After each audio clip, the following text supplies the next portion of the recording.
So my name is Roz. I work at Springer Nature, and one of the hats I wear there is that I head up our open access books program.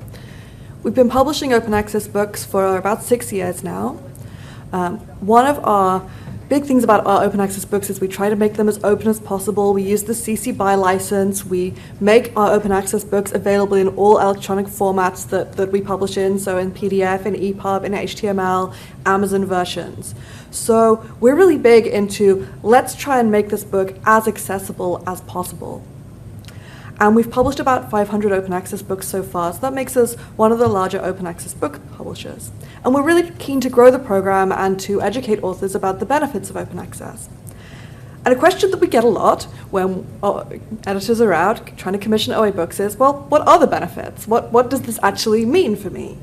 And we kind of realized that we didn't know this specifically. We were talking a lot about, well, it's under open license, you can share it with whoever you like. And they're like, yeah, but what does that actually mean? Does it actually make a difference? And so last year, we set about trying to find out what difference does it make when we publish open access books. And this turned out to be really interesting. We learned a lot, but we also learned a lot about some of the challenges in trying to set up a project like this. We learned about what we really wanted to know and couldn't find out. And we also learned about how limited the authors and the funders and the other partners we worked were in their understanding of what open access meant and what the metrics meant.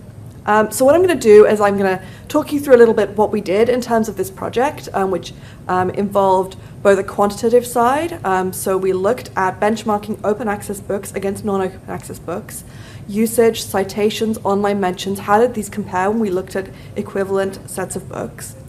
But we also conducted a survey. We conducted interviews with authors and funders. We wanted to understand people's motivations for publishing open access books, what their expectations were, and what their experiences were. What did they think the effect of open access had been on their book? Did that tally up with what we were finding on the metrics side? Did they know what the metrics were? So I'm about to hit you with some graphs which have a lot of data on them, so I'll try and talk you through these slowly. And I think that the data is part of the challenge here. So we compared the corpus of open access books that we had at Springer Nature with non-open access books, and as a traditional publisher, I guess that's one thing we had in our favor, that we had a large number of non-open access books that had been available on the same platform as our OA books, and so we could make a comparison.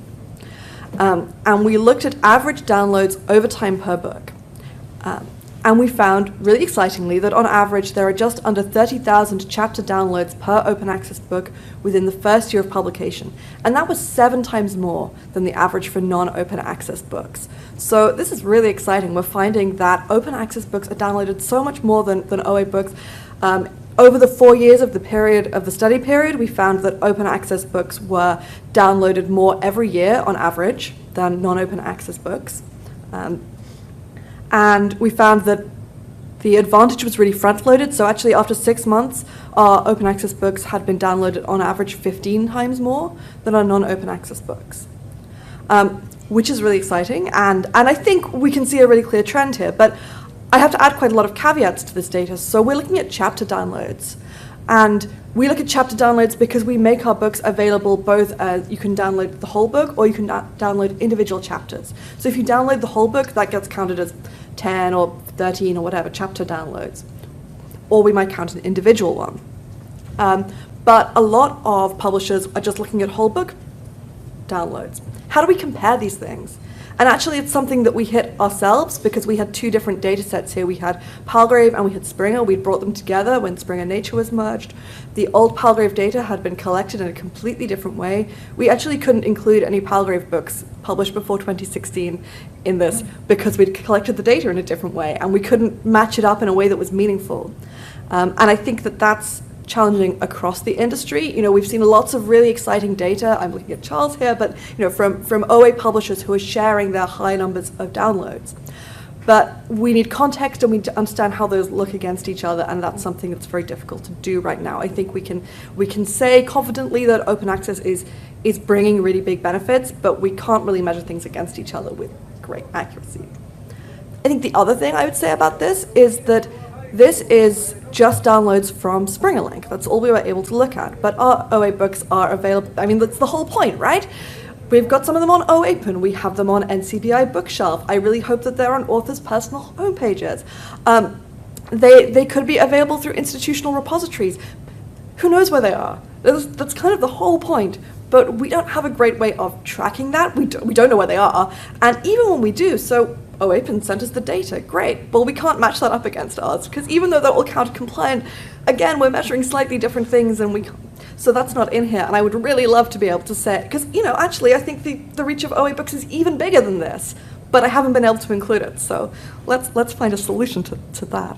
And I was going to we looked at it by subject. So one of the things we tried to do was kind of break it out and say, well, does it make a difference if you publish an open access book in the humanities? Does that have a different trend from different subjects? And I think these are the kinds of things that we really want to talk about that help drive that conversation about why to publish open access. I'm a big advocate for open access. I really want to have some tools in my arsenal to say this is why you should be publishing open access. So we did try and break it down, and just to explain what you're seeing on this graph, the gray line is the average that you saw on the previous thing, so that's all open access books, and the white is all non-open access books, and then the colors are showing you the humanities. So I've just tried to give you the kind of context. So what you're seeing here is that humanities books are downloaded less on average than the whole Springer Nature kind of corpus, but actually, if you look at the OA advantage, it's really similar. It's 6.7 times. So that was interesting to learn, and then we kind of replicated that across different subject areas, and we kind of found similar trends that actually, if you look after the first year, there are similar numbers more downloads. So 6.7 times more for OA books in business, econ, and finance, 8 times more for engineering, maths, and computer science, 7 times more for medicine and biomedicine. And so you're kind of seeing, interestingly, that OA books are following, as far as we can tell, similar trends to non-OA books. So we see fewer downloads overall in the humanities. We see slightly more than average in, say, medicine and biomedicine, but we see a similar advantage for OA. So that's kind of interesting. But I'd like to be able to do more to delve down a bit more on this. We also looked at citations, and for this we used book metrics, and Christy's already shared a screenshot from this, and I think Martine's going to talk a bit more about book metrics and how it works, so I won't go into the detail, but we found that citations were on average 50% higher for OA books than for non-OA books over a 4-year period. So on average, our OA books were cited 12 times, and our non-OA books were cited 8 times. And that's pretty cool, but again, we'd really like to look at more than 4 years of data, and I think for that's actually an OA books problem, not a data problem. That just means we need a few more years of having published OA books. And then we tried to look at whether there was a relationship between downloads and citations. I don't know how well the colors are coming out here, but the kind of top 2 greeny lines are OA books, and the blue ones are non-OA. And it's kind of really hard to tell whether or not there's a relationship. I know others, MIT, have said they do think there's a relationship. At this point, I'd say it's a bit early to say. We're seeing slightly more citations, but it's not evidently kind of matching the trend that we see on downloads. But I want more years, more data to look at that.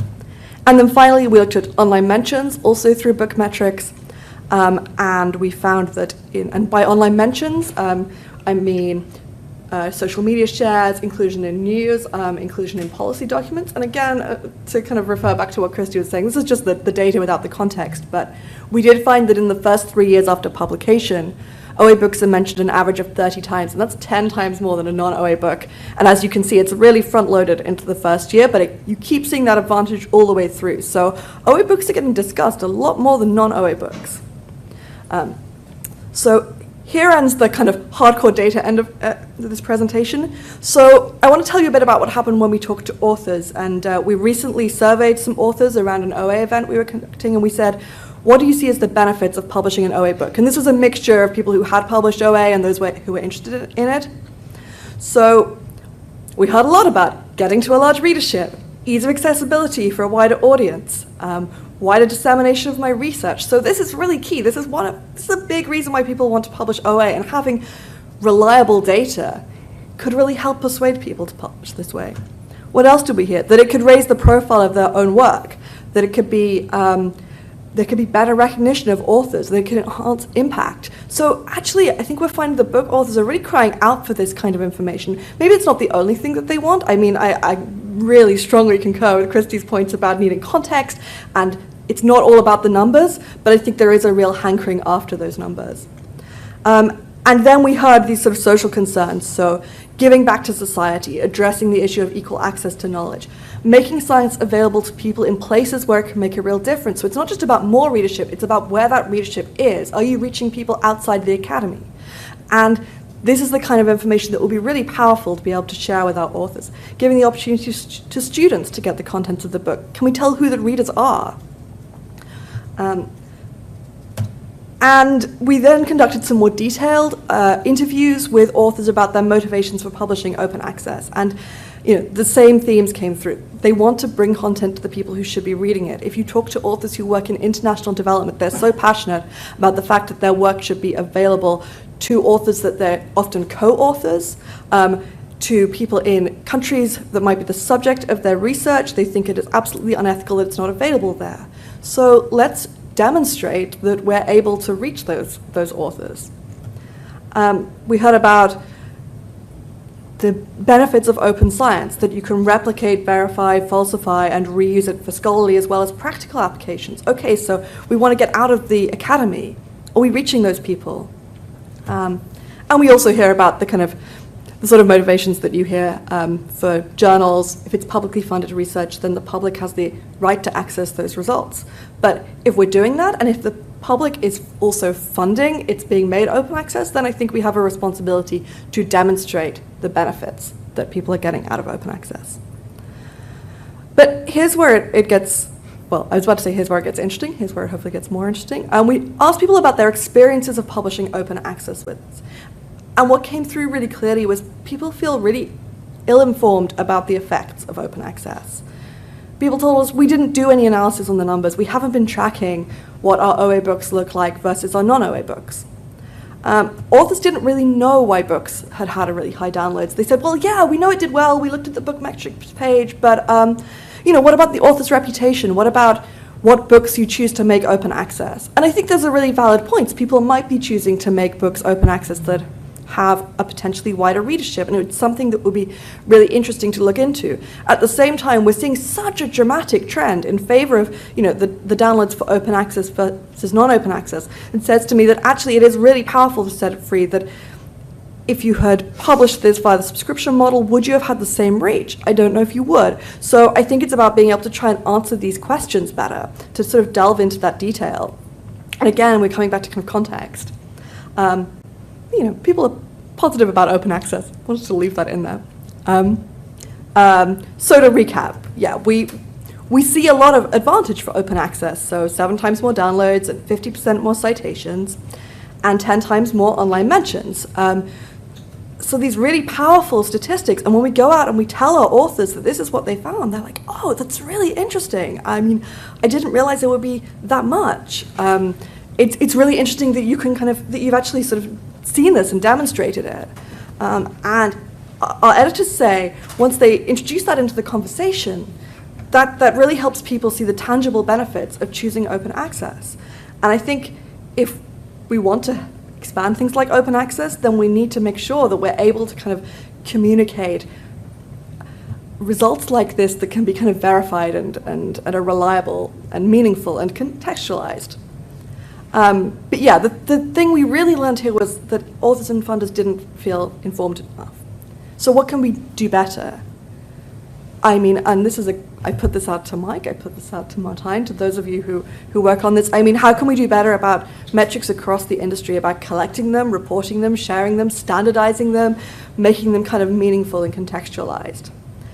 What can we do about tracking across multiple platforms so that we understand the reach? And I'm thinking about this particularly from an open access point of view. What can we do to make sure that we really understand the full reach of OA, not just on one publisher's platform, because that's not the point, but how can we track that usage and bring it all together? And how can we get better at communication? I guess this one's on me. To get better at supporting authors and funders in understanding metrics and impact. But how can we kind of take those numbers and make sure that people are seeing them, but also make sure that they are understanding them? I've got a few ideas about what we could do with the specific analysis that we had. I'd like to look at it over a longer period. I'd like to think more about causation and how we can kind of unpick those numbers. I'd really like to look at geolocation and who we're reaching. I've talked about third-party hosting platforms. I'd like to start digging into some of the detail on citations and online mentions and looking at how that varies by subject area, and to look at what that, what does that mean with online mentions? What are we actually, is that all social media? Is that policy documents? Does that differ by subject areas?